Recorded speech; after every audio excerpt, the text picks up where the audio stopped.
Hi everyone, welcome back to my YouTube channel, Peace and Healing Harmony. My name is Beverley. Have you ever watched someone you love slowly suffer while refusing every hand trying to help them? You call them, you check on them, you encourage them, you try to talk, you stay present. But little by little, something painful starts happening inside you. You realize love alone is not enough to save someone who refuses help. And that realization can break your heart. Because when someone you care about is struggling emotionally, mentally, and physically, it's natural to want to help them heal. But what happens when the person denies everything? When they say, I'm fine, I don't need help, leave me alone, I can handle it myself. Even when you can see clearly they are not okay. So today we are going to talk about why someone close to you, some people that you know, refuse help. The consequences of refusing support, and how to help someone without emotionally destroying yourself in the process. Because this situation is more common than we think, and many people are silently carrying this alone. And I decided to make this video because I am in this situation. And I never thought it will be so hard and so heartbreaking. So first, why some people refuse help? If they refuse help, it's not because they don't care, but often refusing help has nothing to do even with you. It's just accepting help forces them to face the reality they are not ready to accept. Some people need help, but they feel like help is a weakness, especially for those who were taught stay strong, to survive alone, to do everything by themselves, to hide emotions, or to never appear vulnerable. So some people grew up believing that if asking help become a burden. So it's really difficult, and others are denying just because accepting the condition feels terrifying, because they know the reality, because often those people knows already something is wrong. But deny can feel safer than the truth, more comfortable, because they are so used to that. Seeing the truth, it's scary. And knowing that if they accept, that means something's wrong. So suddenly they have to face the pain, they have to face the fears, the trauma, the health issue, the emotional exhaustion, or the possibility that they are not longer coping. And that can be overwhelming. So sometimes some people refuse just to face it, or because they feel ashamed, especially those who were taught what I mentioned, to be strong. For those who were taught that mental health is something bigger. And it becomes difficult for those who with mental health struggle, emotional burnout, depression, addiction, chronic illness, or even emotional trauma that they kept for so long. There is still so much stigma around struggling. Many people suffer silently because they fear being judged. Because don't forget, the judgment, it's easy. So sadly, some people have spent much time surviving instead of receiving support. So now, what will be the consequences of refusing support? First, ignoring the pain doesn't make them disappear.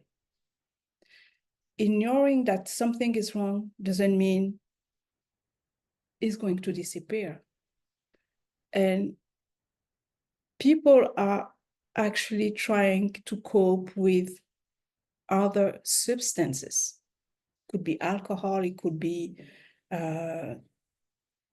anything, because they don't want to face it. But unaddressed emotional or physical struggle often grow deeper over time. So emotionally, the person may begin to isolate themselves. That's when you see it's getting deeper and deeper. In my case, I saw it over the past 3 years. Isolate themselves, becoming defensive, lose hope, shut people out, becoming emotionally numb, or sometimes disconnect from life, or really sensitive, triggering. So those people at the same time suffering become so normalized in their life. They don't realize how much they are declining, because every day seems like the same day.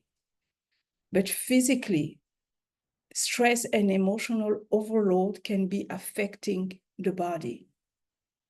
And when someone refuses support for so long, the situation becomes more serious. But there is another consequence people rarely talk about, is the people trying to help also suffer. The partners suffer, the friends, the child suffers, the siblings suffer, because watching someone you love decline while feeling powerless is emotionally exhausting. That is something we don't talk a lot about. So you begin carrying anxiety, guilt, fear, frustration, helplessness, and sometimes you start believing, if I say something right, maybe I can save them. In my case, I am an emotional and mental coach, well-being. I help others, knowing that I cannot help someone close to me, a loved one, is more difficult, I have to say. So you begin carrying responsibility actually for another adult healing. The emotional weights become incredibly heavy. And yes, we don't talk about it. So how to help someone who refuses help? You can be just present. You don't need to be perfect, magical, but in a healthy way and more realistic, because there is so much you can do. So here are 5 things to remember while you try to help. Stop trying to fix them. This is hard, I know. Because when we love people, we naturally want to rescue them from the pain. We want to take the pain away. We want them to heal. But healing cannot be forced. You can support, encourage them, love them, but you cannot heal them. This is their part. And the moment you make their healing your personal responsibility, you begin emotionally drying yourself. Be there, support them, but do not lose yourself trying to save them. Because sometimes they have their own path as well. And that is something we caregiver forget sometimes. Listen more than lecture. Sometimes people refuse help because we just tell them what to do constantly, pressure, and that create more resistance. So instead of trying to convince them in every conversation that you have with them, try to create emotional safety. Sometimes people open up more when they feel heard instead of correct.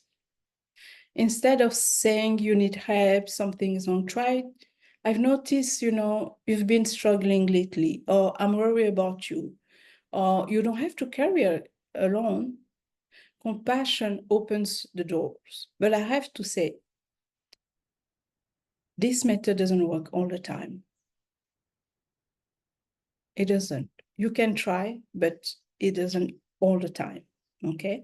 So I give you those methods, but it doesn't mean you can adjust it the way you want it, okay?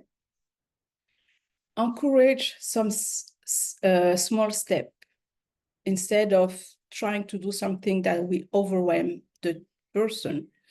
So try just with an honest conversation, a doctor appointment, a therapy session. Why not a support group? Small steps feels less threatening for the person.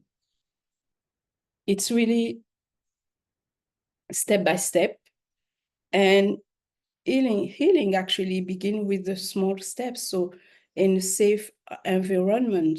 So try that instead of something drastically change, okay? Bring support around you because we care about the loved one. We try to do everything, but we don't need to do it alone. We need support. We need trusted family. We need supportive friends, counselor, doctor. We need to bring that. This part is really important. We thought that we could carry that alone until we realize we use all the resources we could to help the loved one. Now it's time to bring someone else to help us if we want to reach at least one step or try to help. Because caregiver the exhaustion is real. And we become emotionally depleted trying to hold everyone together. And we cannot do that. We need support. We think that we can handle by ourselves. But it's really, actually, this period of time is emotionally exhausted. Because you cry, you feel helpless, because you don't know how to help. And the fifth one is accept your emotional limits, because yes, we do have limits. Like I was mentioned, now we discover that we cannot do it alone anymore and we need help. So that may be hard, but that's the truth. You cannot force awareness. You cannot force healing. You cannot carry someone who refuses to walk. That doesn't mean that you don't love them. It means you are destroying yourself, trying to do everything yourself.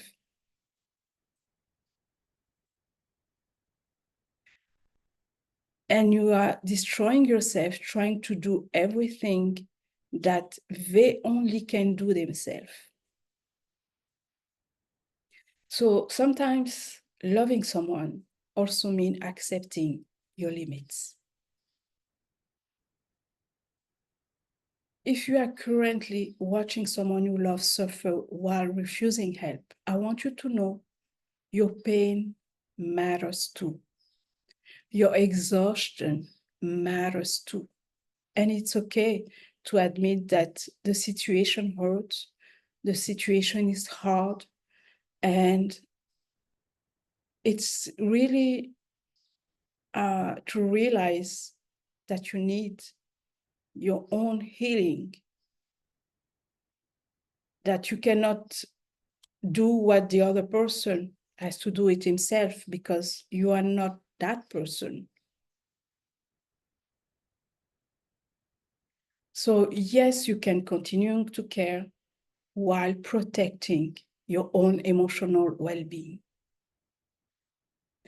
If this video spoke to you, let me know in the comment.